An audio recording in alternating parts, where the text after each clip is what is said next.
Hey, where'd your hair go? Figured I would ask before somebody asked me. Um, Anyhow, I'm back with a recent vinyl finds. I've been on vacation for a couple of days here, and went to a wedding in Dayton, Ohio. Had to get a little cleaned up for it, but we did some record shopping. West Virginia, Kentucky, Ohio. We were there. I came back with about 122 records, I think, and my average cost ended up to be about $2.01 each was what my average ended up being. So great trip indeed. Just wanted to mention real quick here, if you haven't got yours, if you're interested in Glass Orchid number 2, it's $2 US, $2.50 elsewhere.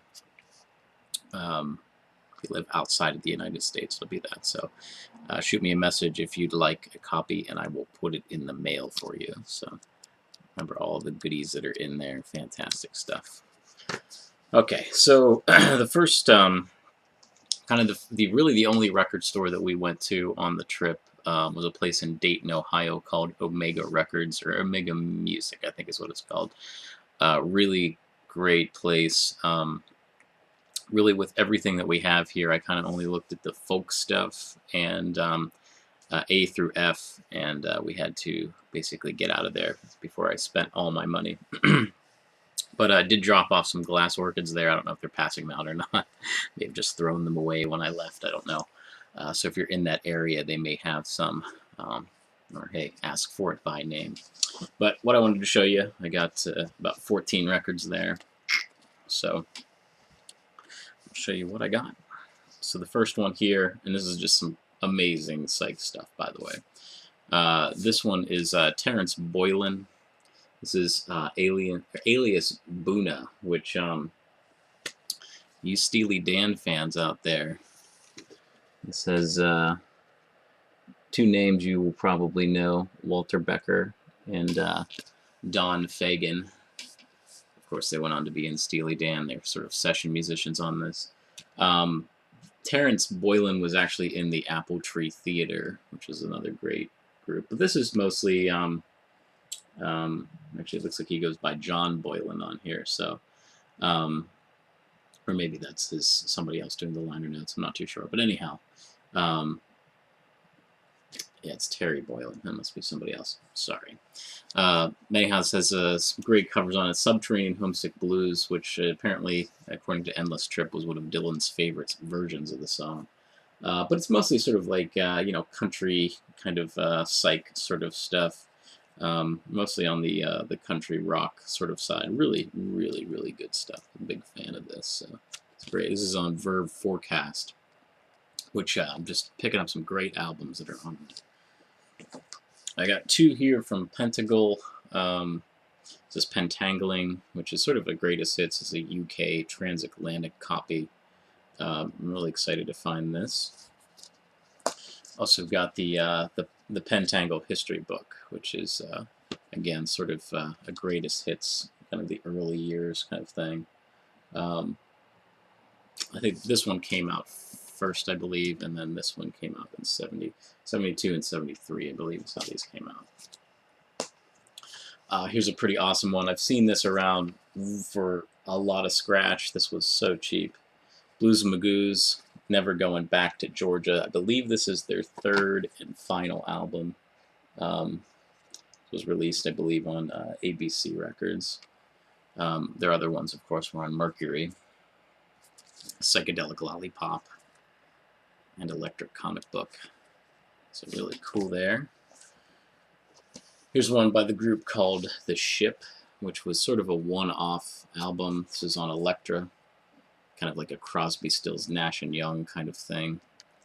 Really excited to find this. Not on the Elektra 4000, but I figured I would buy it. The price was right for it, so really cool. This is Morris On, which Morris dances, if you are in the UK, you probably know a little bit more about than I do, but sort of like a traditional British dances, basically. But Richard Thompson was in this group. some pretty cool stuff. So it's sort of folk, but it's like the real traditional English folk music, I guess you could, if you will. These next two were pretty awesome. Just a little upset about how the cover turned out. All these records, it's so funny, has the same guy's name on all of them, so he had some excellent taste in music. This is the Free Spirits. Look at that. See, that kind of sucks.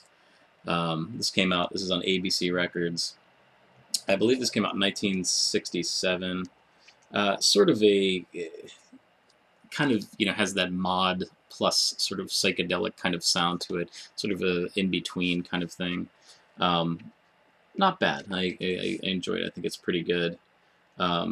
It's actually engineered by Rudy Van Gelder, which, of course, those of you who know who that is, I mean, he did all the stuff with Coltrane and Miles Davis, all those Prestige albums. So, really, really cool stuff. The Free Spirits. Another one that sort of has the cut. I don't know. I mean, these may be how the promos were. I don't know. It's another one on ABC Records. This is the Fraternity of Man, which, you know, their big one is you know, Don't Bogart That Joint on this album. This is their first album. Just fantastic stuff. What's it called here? Paisley, Whipsy Paisley Skies is also a great song. It's really cool stuff. This is Banish Misfortune. This is Malcolm Dalglish and Gray Larson, which I just saw Cindy Callett and Gray Larson. They were in Pittsburgh, so it was pretty cool to pick this up. He is from I think he's from Cincinnati, Ohio. Gray Larson is, which is really cool. So I wish I kind of had this so that he could have autographed it at the time. But really, really cool stuff. Here's another one on ABC. This is Bound to Happen. Cashman, I forget how to pronounce the guy's name. Pistilli and West, which sort of sounds like in a way, it's kind of like a Mamas and the Papas sort of Wrecking Crew sound. Again, just some great sort of pop psych sort of stuff. Okay, this is Everyday People, which they do actually do Everyday People by Sly and the Family Stone. This is on Paramount. This was only 99 cents. It's a little sketchy down here, so I may actually clip that corner off, but really cool stuff. Like I said, keep in mind my average on all these were $2.01, so got the Fugs first album. This is just, they had 3 other Fugs albums. Well, this 3 total, but the cost of the other ones were a little pricey. And they actually had a card. Every $10 that you spend, you got a stamp. And then you could take it back and get $10 off anything that they had used. So definitely going to be making a trip back there. Here's Westbound 9 by the Flaming Ember. This is on Hot Wax, which was distributed by the Buddha label, which Memphis Jim and I we plan on doing an extensive research project for an upcoming Glass Orchid on that. This is just kind of like soul pop, sort of, you know, has a few waves of psychedelic stuff in there, but it's mostly soul. You know, they do the Spinning Wheel. Westbound 9 was a big song that they had. Also Mind, Body, and Soul, Going in Circles, which is a Billy Preston song. I think it's here, let me see if that's a Billy Preston song before I say that. I believe it is.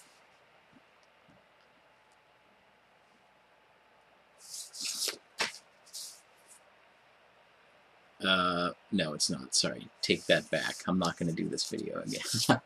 Will It Go Round in Circles is a Billy Preston song. And I also got this one, which is just Flaming Ember Sunshine.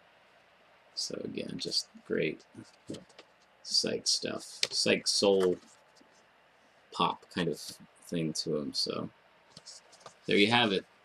Look at that. I did that one in under 10 minutes.